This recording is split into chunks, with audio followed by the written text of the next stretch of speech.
आज के लेक्चर में हम स्टार्ट करेंगे conservative force and the non conservative force. अब जो कंजर्वेटिव फोर्स होते हैं उसका मीनिंग क्या होता है? कंजर्वेटिव फोर्स का मीनिंग होगा if amount of work done by a force depends only on the initial and final position of a body. सबसे इंपॉर्टेंट जो पॉइंट है इस डेफिनेशन का यही है कि जब कोई भी फोर्स, अगर मैं इसको बिल्कुल सिंपल लैंग्वेज में बताऊं तो इसका मीनिंग होगा जब एक फोर्स सिर्फ इनिशियल और फाइनल पोजीशन पर डिपेंड करे, ना कि उसके पाथ के ऊपर। फॉर एग्जाम्पल, हमें कोई भी बॉडी है उसको यहां से यहां तक लेकर जाना है, तो कितने पाथ हो सकते हैं? तो हमारे पास इनफाइनाइट पाथ होंगे। हम सीधा जा सकते हैं, ऐसे घूमकर जा सकते हैं, यहां से जा सकते हैं, इधर से जा सकते हैं, इस तरफ से जा सकते हैं, यहां से आके यहां पे जा सकते हैं। मीन्स हमारे पास इनफाइनाइट पाथ है यहां से यहां तक जाने के लिए। बट कंजर्वेटिव फोर्स का मतलब होगा जब वो फोर्स जो इसकी इनिशियल और फाइनल पोजीशन पर डिपेंड करे।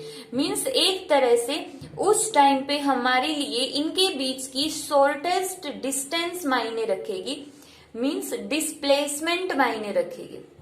डिस्प्लेसमेंट मतलब कि शॉर्टेस्ट डिस्टेंस, छोटी से छोटी डिस्टेंस। मीन्स सिर्फ उसकी फाइनल पोजीशन और इनिशियल पोजीशन का डिफरेंस देखेंगे।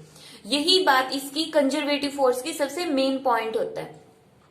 अब थोड़े से इस डेफिनेशन में जो लिखा उसको समझ लेते हैं। यहाँ पे क्या लिखा है कि the amount of work done, work done का फॉर्मूला क्या होता है? Force multiply by displacement. जो इन दोनों के बीच की डिस्टेंस होती मिनिमम, वो क्या होगा? डिस्प्लेसमेंट।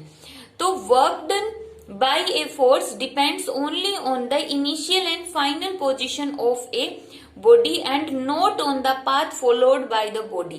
जब ये जो वर्क डन है, ये वर्क डन भी इसकी सिर्फ इनिशियल और फाइनल पोजीशन पर डिपेंड करें, तो उस केस में इस फोर्स को हम क्या बोलेंगे? Conservative force. अब जो ये फोर्स की डेफिनेशन है, ये तो वर्क डन की टर्म में डिफाइन की हुई है यहाँ पर कि वर्क डन क्या होता है। वर्क डन का मतलब होगा, मींस कंजर्वेटिव फोर्स को वर्क डन की टर्म में हम क्या बोलेंगे कि जब वर्क डन है वो भी डिपेंड करे इनिशियल और फाइनल पोजीशन पर, तब उस फोर्स को हम क्या बोलेंगे? Conservative force. और अगर सिंपली बोलना है तो सिंपल बोल सकते हैं कि जो फोर्स सिर्फ इनिशियल और फाइनल पोजीशन पर डिपेंड करे। अब कंजर्वेटिव फोर्स के एग्जाम्पल कौन कौन से हो गए? For example, gravitational force. जो ग्रेविटेशनल फोर्स होता है वो भी कंजर्वेटिव फोर्स होता है। एक होगा electrostatic force. Electrostatic force, electrostatic force. अब हम प्रूव करते हैं कि जो कंजर्वेटिव फोर्स है वो इनिशियल और फाइनल पोजीशन पर डिपेंड करता है, ना कि उसके पाथ के ऊपर डिपेंड करता है। तो अब इस चीज को हमें प्रूव करके दिखाना है। अब ये जो हम यूनिट पढ़ रहे हैं वो है वर्क, पावर एंड एनर्जी। तो जो हमें कंजर्वेटिव फोर्स प्रूव करना है वो भी वर्क डन की फॉर्म में ही प्रूव करना है। तो उसके लिए हमने मान लिया कि हमारे पास एक ब्लॉक था, ब्लॉक जिसका मास है m। उसको हमें यहां पर लेकर जाना है, इस पोजीशन पर, जिसकी यहां से हाइट कितनी है? h हाइट है। तो इस ब्लॉक को हम कितने पाथ से लेकर जा सकते हैं? वही इनफाइनाइट पाथ। एक तो ये पाथ होगा जो इनिशियल और फाइनल पोजीशन का होगा कि सबसे शॉर्टेस्ट डिस्टेंस।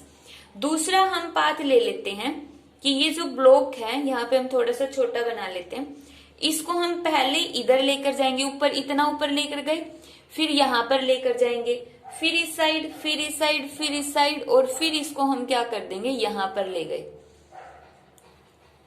ये भी टोटल कितनी ही डिस्टेंस है? h डिस्टेंस ही है यहाँ पर भी। लेकिन इसको हमने प्रूव कैसे किया? पहले इसको हम h1 हाइट पर लेकर गए, फिर थोड़ी देर हॉरिजेंटल चले, फिर h2 हाइट पर लेकर चले, फिर थोड़ी देर हॉरिजेंटल चले, और फिर इसको हम h3 हाइट पर लेकर गए, और फिर हम थोड़ा सा हॉरिजेंटल इस तरफ गए, या फिर इस तरफ भी चल पड़ो, कोई फर्क नहीं पड़ेगा। यहाँ पर भी चलेंगे तो यहाँ पर पहुंच जाएंगे। तो फिर हम इसकी उतनी h हाइट पर ही चले गए। तो हम दोनों पाथ्स के अंदर देखते हैं कि फर्स्ट पाथ में और सेकंड पाथ के अंदर वर्क डन हमें डिफरेंट करना पड़ेगा या सेम वर्क डन करना पड़ेगा। तो यहाँ पर देखो, जब भी हम ब्लॉक को ऐसे ही ब्लॉक रखा हुआ है, इसको हम ऊपर की तरफ उठाते हैं तो हमें वर्क डन क्यों करना पड़ता है? Due to its weight. Weight की वजह से हम इसके ऊपर वर्क डन करते हैं। जितना ज्यादा वेट होगा उतना ही ज्यादा हमें वर्क डन करना पड़ेगा, उतना ही ज्यादा फोर्स लगाना पड़ेगा इसको खींचने के लिए ऊपर। और वेट का मतलब क्या होता है? Force due to gravity. की ग्रेविटी होती है वो किसी भी चीज को अपनी तरफ खींच रही है। तो यहां पर भी हमने वही कॉन्सेप्ट यूज करना है। सबसे पहले इन पाथ फर्स्ट, इन पाथ फर्स्ट, फर्स्ट पाथ में वर्क डन कितना होगा? वर्क डन का formula force multiply by displacement. Force का फॉर्मूला क्या होगा? मास, ब्लॉक का m, ग्रेविटी उसको अपनी तरफ खींच रही है g, और s डिस्प्लेसमेंट जो इन दोनों के बीच की शॉर्टेस्ट डिस्टेंस है h। ये हो गया वर्क डन का formula. Work done is equal to mgh। इसको हम इक्वेशन फर्स्ट मान लेते हैं। फिर है in path two, in path two work done. सबसे पहले हम देखते हैं कि हमने कुछ वर्क डन किया, इसको हम नाम दे लेंगे। ये पोजीशन है A, ये पोजीशन है B, ये पोजीशन हो गई C, ये पोजीशन है D, E, F। तो सबसे पहले हम वर्क डन करते इस ब्लॉक को H1 हाइट तक लेकर जाने के लिए। मान लिया हमने वर्क डन किया इस केस में W1, तो यहाँ पे जो ये W1 वर्क डन किया है वो किसके इक्वल होगा? Force multiply by displacement. अब फोर्स का फॉर्मूला तो वही रहेगा mg। डिस्प्लेसमेंट कितनी है? h1। सिमिलरली फिर हम इसको B2C लेकर जाएंगे। B2C में यहाँ पे W1 की बजाय हम AB ही मान लेते ताकि कोई कंफ्यूजन ना हो। और फिर B2C, B2C के लिए हमें कितना वर्क डन करना पड़ेगा? वही mg। अब की बार हाइट कितनी है ही नहीं हाइट। तो अगर हाइट नहीं है तो यहाँ पर हम क्या मान लेंगे कि डिस्प्लेसमेंट कितनी हो गई? यहाँ पर 0। कि जो ग्रेविटेशनल है, ग्रेविटेशनल फोर्स है, यहाँ पे फोर्स कौन सा है? यहाँ पर फोर्स है जो फोर्स हम लगा रहे हैं अगेंस्ट ग्रेविटी, ग्रेविटी के अगेंस्ट।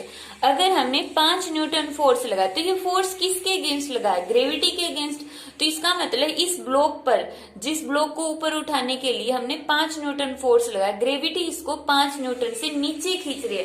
तब अब इस केस में हाइट कितनी होगी? जब हम B2C जाते हैं तो B2C में हाइट कितनी होगी? 0। तो हमारा वर्क डन भी कितना होगा? 0। सिमिलरली हमने वर्क डन किया from C to D, C से D की तरफ गए तो वर्क डन का फॉर्मूला वही mg। हाइट कितनी होगी? h2, इतना वर्क डन। और इसी तरह D टू E में वर्क डन फिर से कितना हो गया? 0। Work done from E to F, E to F में mgh3, और फिर F2 मान लेते फाइनल पोजीशन यहाँ पर है ये G, तो फिर से वहां पर कितना हो जाएगा? 0। तो इस केस में टोटल वर्क डन कितना हो गया? इन सभी वर्क डन को हम ऐड कर देंगे। अब हम जब वैल्यू पुट करेंगे, बाकी की टर्म तो 0 ही है, 3 बनते हैं हमारे पास ये, और यहां से हमने mg कॉमन निकाल लिया तो बच गया h1 plus h2 plus h3। h1 plus h2 plus h3 किसके इक्वल है? h के इक्वल है। तो ये जो वर्क डन आ गया टोटल सेकेंड पाथ में आ गया mgh। तो हमने क्या देखा? Work done along first path is equal to work done along second path. तो यहाँ पे जो वर्क डन देखा हमने सेम आया, वर्क डन सेम है, तो इसका मतलब ये हो गया कि जो कंजर्वेटिव फोर्स हमने लिया वो पाथ पर डिपेंड नहीं करता, वो सिर्फ उसकी इनिशियल और फाइनल पोजीशन पर डिपेंड करता है। अब उसका कंक्लूजन क्या निकलता है? कंजर्वेटिव फोर्स का कंक्लूजन निकलता work done by A conservative force around a closed path is 0। Means main conclusion तो क्या है कि वो पाथ पर डिपेंड नहीं करता है, सिर्फ इनिशियल और फाइनल पोजीशन पर डिपेंड करेगा। तो अगर हम क्लोज्ड पाथ की बात करें तो वर्क डन कितना होगा? जैसे हमने यहां से शुरू किया है तो पूरे सरफेस पर मूव करके गए और यहीं पर आकर हमने खत्म कर दिया अपनी जर्नी। तो जो स्टार्टिंग पॉइंट था वही उसका फाइनल पॉइंट है, मतलब कि क्लोज्ड पाथ। तो क्लोज्ड पाथ में वर्क डन कितना होगा, फिर 0 होगा, क्योंकि उस टाइम पे हमारी डिस्प्लेसमेंट कितनी है, डिस्प्लेसमेंट है 0। अब इसमें डिपेंड करता है कि हम कहां से कहां तक जा रहे हैं, ठीक है। मेन पोजीशन क्या है, जैसे हमने प्रीवियस टॉपिक में। अब नॉन कंजर्वेटिव फोर्स क्या होगा, if the amount of work done by A conservative force depends upon the path followed by it. अगर जो हम कंजर्वेटिव फोर्स नहीं,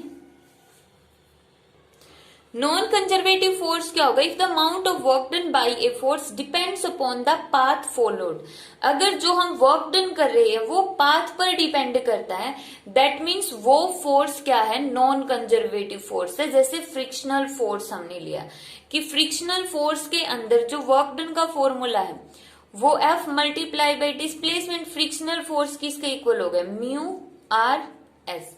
अब जो ये म्यू है वो क्या होता है, फ्रिक्शनल कोफिशिएंट, जिसकी वैल्यू डिफरेंट डिफरेंट होगी तो उसके अकॉर्डिंग वर्क डन भी क्या होगा, डिफरेंट डिफरेंट होगा।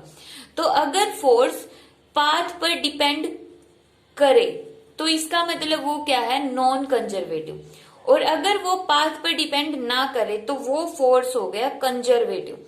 कंजर्वेटिव फोर्स मीन जिसके लिए सिर्फ इनिशियल और फाइनल पोजीशन मायने रखती है, पाथ मायने ना रखता, तो उसको हम बोलते हैं नॉन कंजर्वेटिव फोर्स।